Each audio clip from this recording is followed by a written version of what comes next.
Hello, hello, hello. Welcome to day 2 of the Online Wealth Breakthrough Experience. 5 days to activate wealth, play bigger, and build a business that loves you back. My name is Mika, in case you missed us yesterday. And if you did, make sure you go to the replay because I shared some great value that lays the foundation in day 1. And as usual, the agreement that we have for maximum transformation, this is for your transformation, is my agreement to you is that I'm going to bring my all here and I'll try to keep it within 20 minutes, keep it bite-sized so you can actually digest and assimilate the nutrients that I'm going to give you energetically. And then for you to show up, not for me. You don't need to please me. I love rule breakers. You don't need to follow the rules, but show up for yourself because energy flows where attention goes, right? So the way to show up for yourself is by participating, by either writing in the chat or to the person who invited you here, and make sure you do your home play. All right, so without further ado, I'm going to share the slides here and go into our presentation. Okay, so here we are, day 2. You ready? We're going to start by reviewing the day 1 home play. So the day 1 home play was to write out your big vision. If I had all the wealth, all the health, and all the time that I want, what would I be doing? And how would it impact others? Right? So there's a reason I'm starting with a vision. The importance of having a vision is way underrated. So let me get a little bit woo-woo here, right? The vision is the energy that pulls us forward. First of all, it gives us a target. If you thought about like, okay, I want to go somewhere, and you jump in the car and you just start driving, where will you get to? Who knows, right? Like we need a vision of, oh, I'm going to go from LA to New York or whatever it is. We need to know where we're headed. So it gives us a target. Now, your vision will evolve and shift a little bit as you grow. And that's okay. But it's important that we have a target first. But it's not just that. The energy that we create by having a vision pulls us forward. And the reason I asked you, especially we talked about yesterday, like, do you really want to be sipping Mai Tais all day long on the beach forever, right? That doesn't really pull us forward. It might pull you forward for a week, right? But what actually pulls us forward is how you can impact others. If you know how what you're creating here is going to impact not just yourself, but others, you can start with your family, you can start with your friends, whoever it is in your community, but really start to consider what you do makes a ripple effect in the world and impacts others in ways that you never ever imagined. If you know that about your vision, then you're most likely to do it. I feel like having children, I have 2 kids, is the most amazing growth opportunity because all of a sudden we realize we're not living just for ourselves, we're living for the younger generation. Okay, enough of my soapbox around that. So that was the review from day 1. Today we're going to cover the sales funnel and automation. And then we're going to go into how to think like an entrepreneur. This is really important. Okay, do I have your attention? If I have your attention, type in the chat, I'm here. You've got my attention. Okay, great. So here we are. Sales funnel. How many of you have heard of a sales funnel? A sales funnel is the system that converts strangers into customers. When creating an online business, we need to get people's attention. So potential customers need to become aware of what we're selling, whether it's a product or a service. So that's the yellow top part of the funnel. There's awareness and attention, right? We get their attention and we give them the awareness of, hey, this is what I'm doing. This is what I'm offering. And then we go down one step in that funnel where it's a little narrower. There's less volume. This stage is interest. Some will be interested. You can be aware and then be not interested, right? And that's okay. And others won't. So that's why there's less volume in the orange section than the yellow section, because not everyone will be interested in your offer. So then you move from that orange section to the pink section. So out of the people who are a little bit interested, some will actually desire what you're offering. This is the stage where customers begin to actually evaluate if the product or service is for them or not. And then, if the evaluation goes well, the customer takes action, which is the blue section, which is to purchase. So, what a good sales funnel does, especially when it comes to online, it automates as many of those steps as possible. And it makes each step as efficient as possible. So I want to show you what it looks like for our purposes here. So this is what we do in this space. For a starting entrepreneur to be successful, things need to be easy and simple. That's just what it comes down to, right? Creating a sales system that works, it's really hard. It's costly, it's time consuming, and it's complicated. So this is why our community has created a platform that gives you a sales funnel and automation. It's already built. It's already built, and we're constantly innovating. And this is what our sales funnel looks like. So going up to the top, the attention and awareness stage in yellow is where we create social media posts, and this can be organic. Organic means it's free, or through ads. Then the way we find who's interested in our offer is not to ask, hey, who wants to buy this stuff? Right? Like, have you ever gone on social media scrolling and you're like, oh my gosh, this person just keeps posting about this face cream or whatever, right? So that's not what we do here. It's by inviting people to an event. And what do I mean by that? An event such as a masterclass, a challenge, a mini course. Actually, what you're participating in right now is an event. And this is how we sort out who's interested and who's not, right? So how many times have you invited someone to an event, right? Hey, let's go to this concert. Let's go to the movie. Let's go to this breathwork session. I facilitate breathwork, so that's why I'm like laughing about that. So that is easy, no? Yeah, it's super easy. It's light, it's fun. It's like, hey, I just want to invite you. This is really cool. Come along and see, right? So that is the orange stage. This is where we get to sort out who's interested and who's not. And the people that are interested after they attend the event gets invited into the platform, which is the desire stage, right? It's the pink there. Once they attend the event, they'll know if they desire what the offer is or not. And at that point, the platform takes over. We get to just invite people and send them to the platform. The platform gives all the information on what the offer is, what people need to evaluate, whether they want to purchase or not.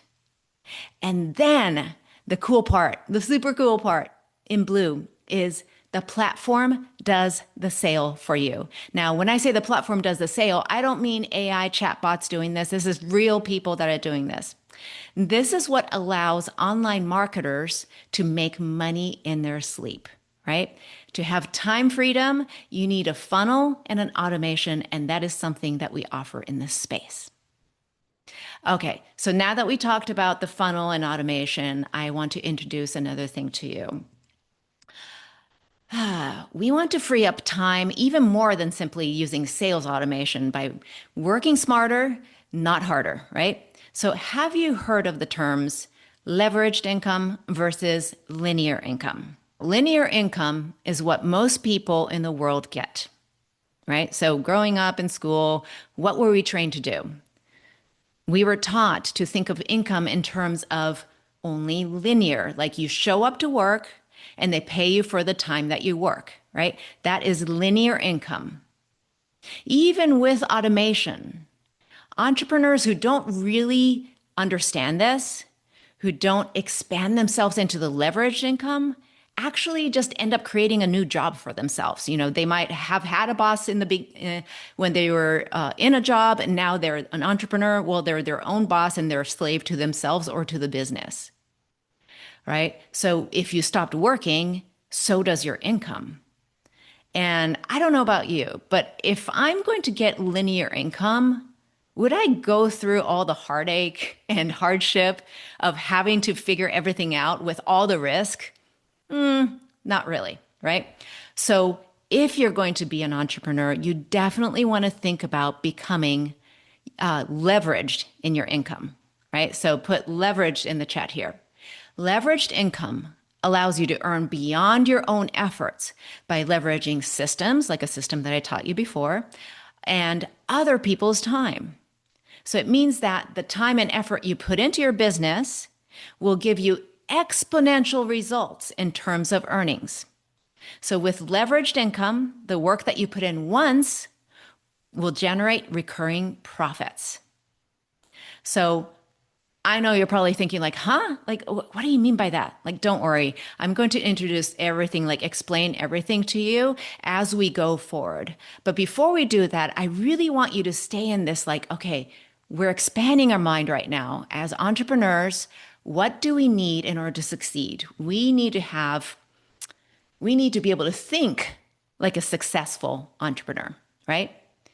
So the journey of owning your own business is, I'm telling you, the most beautiful and magical thing. It throws you into an environment where you get to discover your own leadership qualities. So let me ask you this. Have you ever complained about your boss or a coworker before, or maybe about the amount of workload you had or a type of project or whatever, right? I know I have. I'm raising my hand here, and quite frankly, I'm a little bit ashamed because now that I'm an entrepreneur, I realize that complaining doesn't get anywhere. It gets us nowhere. When you own your own business, the complaining gets to turn into troubleshooting. That's why I say this is like a leadership mindset, right? Even if you're the only person that you're leading at the time, shifting from complaining into troubleshooting is one of the best ways to have a successful business. So every challenge is a chance to grow. So let's take a look at some other aspects of how to think like an entrepreneur. So the entrepreneur mindset. The successful business owners solve their problems for the public so that it becomes solutions. They don't just sell things, right? A good entrepreneur thinks in long-term vision. A successful entrepreneur also knows the importance of flexibility and ability to pivot because the market always shifts, especially these days in the online space, the market shifts really quickly. Therefore, a really successful entrepreneur knows how to get support, right? We can't be an expert in every single thing. So we need to get support through finding ways to educate ourselves, hiring out parts that we don't want to do or that's not in our zone of genius, collaborating with other entrepreneurs, right? So that's this type of support that creates success in business. A successful entrepreneur values action over perfection. And that's why I'm having you get into action here. Even it's micro actions. Like I want you to put in the chat right now, I'm going to take action. Taking action is so much more important than just perfection. Now, a successful entrepreneur also has abundance thinking.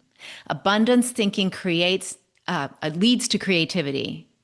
And when you're in this space of abundance and creativity, competition is no longer the enemy that you need to fight.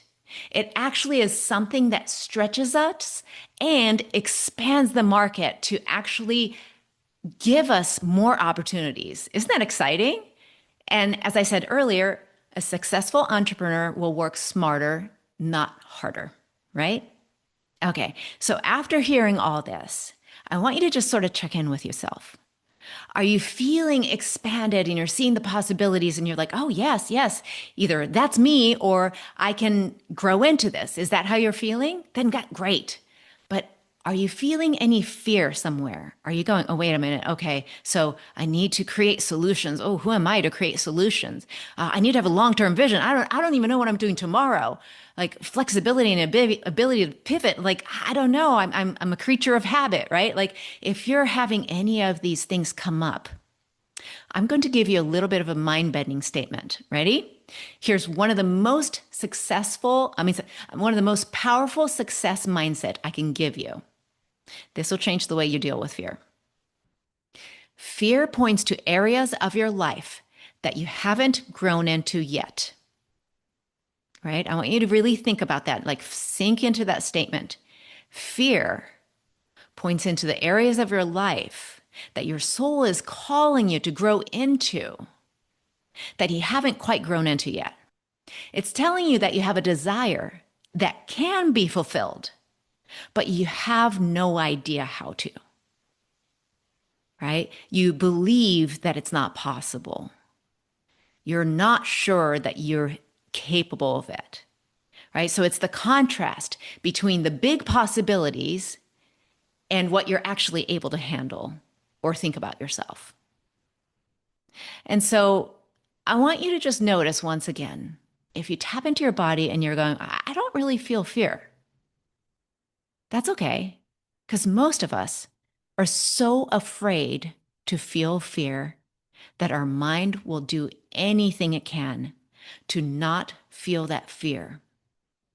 Sometimes our mind will pretend that the fear is not even there, and instead it comes out as judging if something's right or wrong, criticism of others, blaming circumstances, getting cynical, or having apathy, skepticism, doubt. And one of the biggest ways in which fear hides is bashing or minimizing of the self, right? So I really invite you to expand into these areas that makes you want to shrink or stick with the status quo and start to follow your curiosity and inspiration. So today's home play is to write in your journal, what part of me feels fear, right?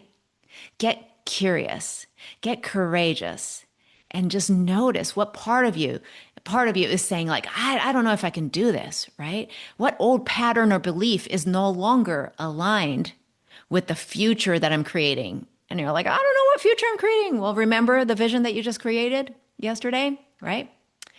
And if I stopped waiting and started embodying my courageous self now, what's one small shift that I would make? Right? So I want you to journal this and go ahead and make that shift. See if you can take one little action. It might even seem a little bit unrelated, such as like, telling your partner that you love them and give them a hug, even though you're in a fight, or, giving a couple dollars to a homeless person that you see next time, whatever it is. But if you started embodying your courageous self, what's the small shift that you would make? Will you forgive someone? Will you start to learn something new? Will you take the time for yourself, right? That's a big one. We get so busy and we forget to take time for ourselves. And I want you to share that with the person that invited you here. And remember, participation creates attention, and where attention goes, energy flows. So share it with the person that invited you here, put it in the chat, and also take that action. Be accountable to yourself. Have the other person that invited you be accountable for you, right? Be your accountability partner. Okay, great. So tomorrow is going to be a huge breakthrough day, so you do not want to miss this. We're going to shift our money mindset. How does that sound? Who's excited about this? Ah, right? So when you shift your money mindset, it's going to create an energetic opening for more abundance to flow to you. And let me tell you, whenever we do money challenges as a group, it never fails. People report back to me saying that they manifested unexpected money immediately, like out of the blue, right? It's crazy how many people are like, oh my gosh, I can't believe, there was a check that came in the mail, or I just realized I had this bank account that I didn't know about, or I found, $100 on the ground, whatever it is. So We're going to give you a little taste of that tomorrow. How does that sound? Yeah? Okay. And also, I'm going to address how to get your subconscious to get aligned with what you want. So, how often have you self sabotaged? You knew what you were supposed to do, but you just didn't do it, right? Like, this is a surefire sign that your subconscious is in conflict with your conscious mind. So, my expertise is in addressing that. So, I'm really excited to get to share that and a super powerful tool that's going to change things for you, okay? All right, I'll see you tomorrow.